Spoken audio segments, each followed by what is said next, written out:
Hello guys. சொன்னீங்களோட என்ன பார்க்க போகிறோம் அப்படின்னா, சிறகடிக்க ஆசை இதை பற்றி தான் பார்க்க போகிறோம். இந்த சீரியலை பார்க்குறதுக்கு முன்னாடி பார்த்தீங்கன்னா, நம்ம நிறையா விஷயங்கள் பார்த்தீங்கன்னா ஷேர் பண்ணிக்கணும். என்ன அப்படின்னா, இந்த சீரியலை பொறுத்தளவுக்கு பார்த்தீங்கன்னா, அடுத்தடுத்து பார்த்தீங்கன்னா வேறு லெவலில் ட்விஸ்ட் கொண்டு போகிறாங்க. அதில் முக்கியம் பார்க்க போனால் இன்றைக்கான, அதாவது இப்போ ரீசெண்டாக பார்த்தீங்கன்னா, விஜயா பார்த்தீங்கன்னா வீட்டில் வெட்டியாக இருக்கேன், எனக்கு எந்த ஒரு வேலை பார்க்கவும் தோணலை, அதனால் நான் வீட்டில் வெட்டியாக இருக்கிறனால என்னோடய 2 மருமகள் என்னை மதிக்க மாட்டுறாங்களோன்னு தோணுது அப்படிங்கிறதுனால பார்த்தீங்கன்னா, விஜயா பார்த்தோன்னா சரி ஓகே, ரோஹிணியை கூப்பிட்டு உங்கள் கடையில் எனக்கு ஏதாவது ஒரு வேலை இருந்தால் கூப்பிட்டு கொடு, நான் பார்க்குறேன் அப்படிங்கிறாங்க. ஒரு கேஷியர் வேலை அப்படி இல்லையா, ஒரு எடுபடி வேலை இந்த மாதிரி ஏதாவது இருந்தால் சொல்ல, நான் பார்க்குறேன் அப்படிங்கிற மாதிரி சொல்கிறாங்க. அதுக்கு ரோஹிணி அத்தை அந்தளவுக்குலாம் அங்கே இடம்லாம் ஒன்றுமே இல்லை அத்தை, வேலையெல்லாம் அவ்வளோ ஒன்றும் இல்லை, ஸோ பார்க்குற அளவுக்கு ஒன்றுமே இல்லை அப்படிங்கிறாங்க. சரி இப்போ நான் என்ன தான் பண்ணுறது, நான் வீட்டிலே இருக்கவும் போர் அடிக்குது, இன்னும் விட்டால் நான் வீட்டில் வெட்டியாக இருக்கனால என்னோடய 2 மருமகன் மதிக்க மாட்டாங்க போல இருக்குது அப்படிங்கிற மாதிரி சொல்கிறாங்க.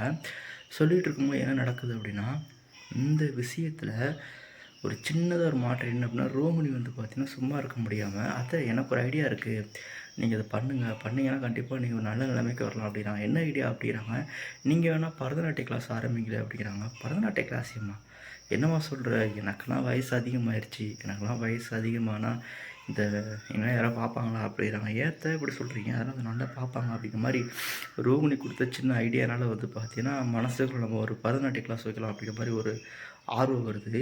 அதெல்லாம் இருக்கட்டும், பரதநாட்டிய கிளாஸ் வச்சா நான் எங்கே வைப்பேன், நம்ம வீட்டில் வைக்க முடியாத இடமே இல்லை அப்படிங்கிறாங்க. அது உங்கள் ஃப்ரெண்டு பார்த்தீங்கன்னா, விஜயா நீ ஏன்டி கவலைப்படுற, நான் இருக்கேன், நம்ம அப்போ வா அப்படிங்கிற மாதிரி சொல்கிறாங்க. அப்படிங்கிற ஆமாம் வா அப்படிங்கிற மாதிரி சொல்கிறாங்க.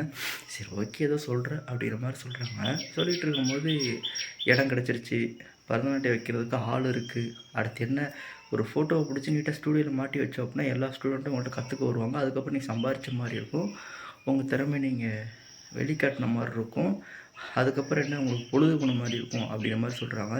விஜயாவும் ஆரம்பித்து அவள் வீட்டில் உள்ள எல்லோரையும் வர வச்சு ட்ரெஸ் எல்லாம் போட்டு பரதநாட்டிய கிளாஸ்லாம் ஆடி, ஒரு பக்கம் காமெடியாகவும் இருக்கும், ஒரு பக்கம் ஃபன்னாகவும், ஒரு பார்க்க பெருமையாகவும் இருக்கும், ஓரளவுக்கு ஓகே இருக்கும். இப்போ என்ன ஆகுது அப்படின்னா, விஜயா பார்த்திங்கன்னா பரதநாட்டிய கிளாஸ் ஆரம்பித்தாக்கில் பார்த்திங்கன்னா யாருமே பார்த்திங்கன்னா பார்க்க வரல. அதாவது உண்மையான விஷயம், ஜாயின் பண்ண வரல. அப்படிங்கிறப்போ விஜயா பார்த்தீங்கன்னா ரொம்பவே ஃபீல் பண்ணி ஒரு மாதிரி ஃபீல் பண்ணி அடம் பிடிச்ச ஒரு மாதிரி, என்னடா யாருமே வரல, காலையிலேருந்து கரண்ட்டு பில்லுக்காரன் பால்காரன் அவ்வளோ பேர் வர்றாங்க, நம்ம வீட்டுக்கு பார்த்தீங்கன்னா பரதநாட்டிய கிளாஸ் யாரும் வரலையே அப்படின்ட்டு விஜயா ரொம்பவே ஃபீல் பண்ணி அப்செட் ஆகி உட்காந்துருக்காங்க. பட் இந்த நேரத்தில் பார்த்திங்கன்னா முத்துவும் மீனாவும் பிளான் பண்ணி அவங்க ரொம்ப ஃபீல் பண்ணுறாங்க. ஃபீல் பண்ணாத மாதிரி பார்த்தீங்கன்னா நம்ம போய்ட்டு பார்த்திங்கன்னா டான்ஸ் கிளாஸ் அட்டன் பண்ணிட்டு நம்ம போய்ட்டு பார்த்திங்கன்னா ஜாயின் பண்ணுவோம். ஜாயின் பண்ண உடனே பார்த்திங்கன்னா அவங்க சந்தோஷப்படுவாங்க அப்படின்னு சொல்கிறாங்க. விஜயாவோட கிளாஸுக்கு பார்த்திங்கன்னா பூ பழம்லாம் வாங்கி 2000 பீஸோடு போகிறாங்க. போனோடனே பார்த்திங்கன்னா விஜயா பார்த்திங்கன்னா இவங்க இங்கே எதுக்கு வந்தாங்க அப்படிங்கிற மாதிரி சொல்கிறாங்க. அதை நான் பார்த்திங்கன்னா உங்களை பார்க்க தான் வந்தேன், உங்களோட பரதநாட்டிய கிளாஸில் ஜாயின் பண்ணலான் இருக்கேன் அப்படிங்கிறாங்க. அதுக்கு விஜயா பார்த்தீங்கன்னா இந்த கிண்டல் பண்ணுறது திமிரெலாம் என்கிட்ட வேணாம், என்ன நக்கல் பண்ணுறீங்களா, டான்ஸ் கிளாஸுக்கு யாருமே வரல, நீங்கள் என் நக்கல் பண்ணலாம் பார்க்குறீங்களா அப்படிங்கிறாங்க. அதுக்கு முத்து பார்த்தோன்னா ஐயோ அம்மா அதுக்கெல்லாம் இல்லை, உண்மையாகவே நான் பார்த்தீங்கன்னா டான்ஸ் கிளாஸ் தான் வந்திருக்கோம், மீனா பார்த்தீங்கன்னா டான்ஸ் கிளாஸ் கற்றுக்கணும்னு ஆசைப்பட்றேன் அப்படிங்கிறாங்க. உங்களுக்குலாம் நான் கற்றுக் கொடுக்க முடியாது போங்க அப்படிங்கிறாங்க.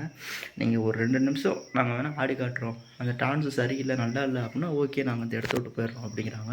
அதெல்லாம் ஒன்றும் தேவையில்ல, நீங்கள் இப்போயே இந்த இடத்த விட்டு கிளம்புங்க அப்படிங்கிறாங்க. அதுக்கு ஃப்ரெண்டு பார்த்தீங்கன்னா அவங்க தான் சொல்கிறாங்கல்ல, அவங்க என்ன சொல்கிறாங்கன்னு கேட்போமே, அவங்க பார்த்தீங்கன்னா டான்ஸ் தான் ஆடி காட்டுமே அப்படிங்கிறாங்க. சரி ஓகே டான்ஸை நான் ஆடி காட்டுங்க அப்படிங்கிற மாதிரி சொல்கிறாங்க. டான்ஸ் ஆடும்போது என்ன ஆகுது அப்படின்னா, முத்து ஆடுறாங்க, அடுத்து மீன் ஆடுறாங்க. மீன் ஆடும்போது பார்த்தீங்கன்னா அவங்க ஃப்ரெண்டு ஆடுறாங்க. ஆடும்போது பார்த்திங்கன்னா விஜயா பார்த்தீங்கன்னா நிறுத்துங்க, என்ன டான்ஸ் ஆடுறீங்க, எல்லாம் ஒரு டான்ஸா அப்படின்னு சொல்லிட்டு பார்த்தீங்கன்னா மீனாவோட சேர்ந்து விஜயாவை சேர்ந்து ஆட ஆரம்பிக்கிறாங்க. நல்லா ஆடுறாங்க. அது முத்துவெல்லாம் பார்த்தீங்கன்னா வீடியோலாம் ரெக்கார்டு பண்ணுறாங்க மொபைலில், நல்லா சூப்பராக போய்ட்டுருக்கு. இது என்ன ஆகுது அப்படின்னா, திடீர்னு பார்த்தீங்கன்னா விஜயாவுக்கு பார்த்தீங்கன்னா ரொம்ப டான்ஸ் ஆடும்போது கழுத்து ஒரு பக்கம் சுருக்கிக்கும். சுழுக்கிற உடனே பயங்கர காமெடியாக போயிடும். காமெடினாலும் யாராவது என்ன காப்பாற்றுங்க அப்படிங்கிற மாதிரி கத்த ஆரம்பிச்சிடுறாங்க. ஒரு முத்தும் மீனாவும் அப்படி இப்படின்னு கொண்டு வந்து வீட்டில் கொண்டு வச்சிடறாங்க. வீட்டில் கொண்டு வச்ச உடனே பார்த்தீங்கன்னா எல்லாருமே பார்த்தோன்னா ஏமா கழுத்து ஒரு பக்கம் திரும்பி பேச மாட்டேன், ஏன்டா நானே கழுத்து வழியில் அவஸ்தைப்பட்டுக்கிட்டு இருக்கேன், நீ வேறு ஏன்டா திரும்பி பேசுங்க நீ ஏன்டா போட்டு சாவடிக்கிற அப்படிங்கிறாங்க. அப்புறம் வேறு என்னம்மா இப்படி இருக்குது, நீ என்ன இப்படி பண்ணிகிட்டு இருக்க அப்படிங்கிற மாதிரி சொல்கிறாங்க. வழி இல்லை அப்படிங்கிற மாதிரி சொல்லிட்டாங்க.